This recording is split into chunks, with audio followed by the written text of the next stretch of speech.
What's up, guys? This is Acidic Russo. That was the finale of Stage 1, basically showing Beavis and Butthead taking care of Todd and his friend. And now we're heading into the streets of Highland. So this is where a lot of the Beavis and Butthead misadventures take place.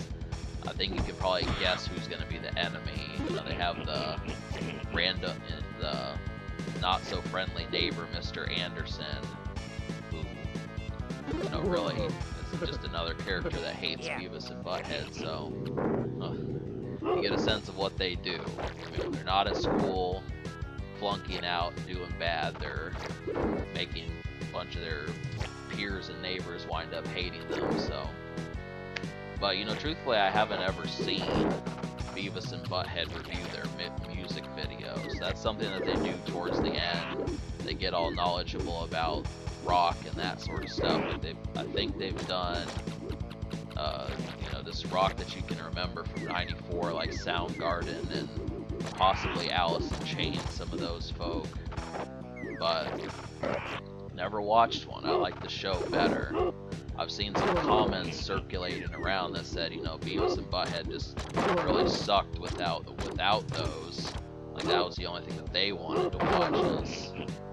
Almost found that a little bit awkward.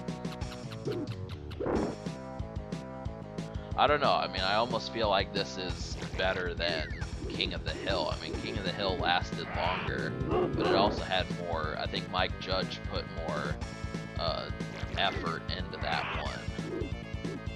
Yeah, I mean, it did last 4.5 years, Beavis and Butthead, but I do feel like King of the Hill got the better attention. That ended probably about 7 or 8 years ago, and, you know, obviously, like, Bobby was close to Beavis and Butthead's age, but, you know, it was mainly focused on Hank Hill and his buddies, like Boom Howard, I think was his name, some of those guys.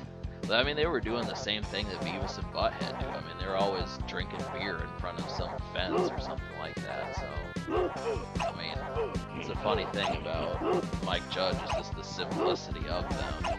You're not going to find too many people that the plot of the video is the plot of the episode is just to open a soda can, or just to, you know, try and get a bottle of alcohol, or go try to hang out with some, you know, gang member who clearly doesn't like you. So, like Todd, that's what I'm referring to. So, simple stuff. I'm almost in the process of getting ready to mess with Ren and Stimpy Vedias. I'm trying to find the right Ren and Stimpy game. I'd really like to find one where it's 2-player, where you can play as Ren and Stimpy at once. I don't know if they ever did that. So I've watched a handful of them. I watched Buckaroos, and then I just watched Vedias a couple hours ago. So I just really couldn't figure out what the hell to do with the game. I'm curious if I can beat the game with or without cheats, because I've never even attempted to play it. I don't know what I was thinking as a child, not messing with Ren and Stimpy. I think I messed with, like, Rocco's Modern Life, but I only did that, like, one time. And there's a couple other ones. I don't know, I was just strange when I was, you know, 6, 7, that age. I didn't mess with Yoshi's Island either. I think the main games I played when I was, you know, young, when the Super Nintendo came out, was the Donkey Kong games. But, you know, I regret it. You know, this definitely would have boosted my personality had I fucked with Beavis and Butthead, but it's still slick nonetheless. I mean, it's a decent game today, even though it sucks. It's just the setting that's so awesome. Drinking sodas to refill your health, dodging skateboarders, old ladies, fire hydrants damage you. I mean, where else are you gonna find this? This is trademark right here.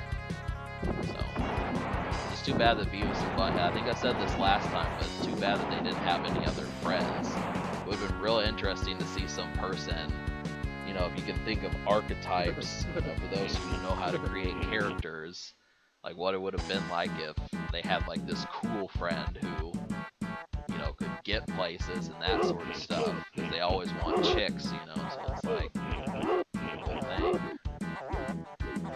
There just wasn't enough variety to Beavis and Butthead. I mean, they had had 300 episodes, but you know, it's just basically them arguing and getting their ass beat. So, but you know, even I mean, even the video game disrespects the pair, Beavis and Butthead, right at the beginning. You know, they say they're not role models, they're idiots or something like that. You'll get expelled, deported, arrested, all that shit. So, few video games warn you like that. I think the only other one that might be willing to do something like that would be Jackass. I'm telling you, if Jackass would have been around in the 90s, there probably would have been a Super Nintendo game of it. I can almost guarantee that there would have. So, I mean, I suppose it would have fit on the PlayStation or PS2, but I just don't know how it would have worked. You basically have to, like, you can imagine doing a Party Boy minigame with Chris Pontius and, you know, Steve-O throwing up and Bam Margera beating up Phil or making fun of Phil. So, all that different stuff. But here's time for Mr. Anderson. So this is kind of a dinky little boss. I mean, Mr. Anderson is a douche. It's apparent. Just the way he talks. I mean, Hank Hill is kind of, I don't know. These are douchey type people. Kind of screwing up my commentary, but I'm just trying to figure out the right word to call them. Hey! Whoa! Take your hands off of me! So, yeah, that meme school video that I made back in year 2 on my Acidic Roots channel, I'm learning well from it. I'm starting to learn some of the quotes from Mr. Anderson and shit. Yeah.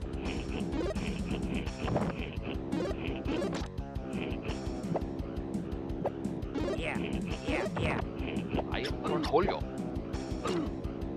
He should have been in this fucking game. Cornholio totally needed to be in it.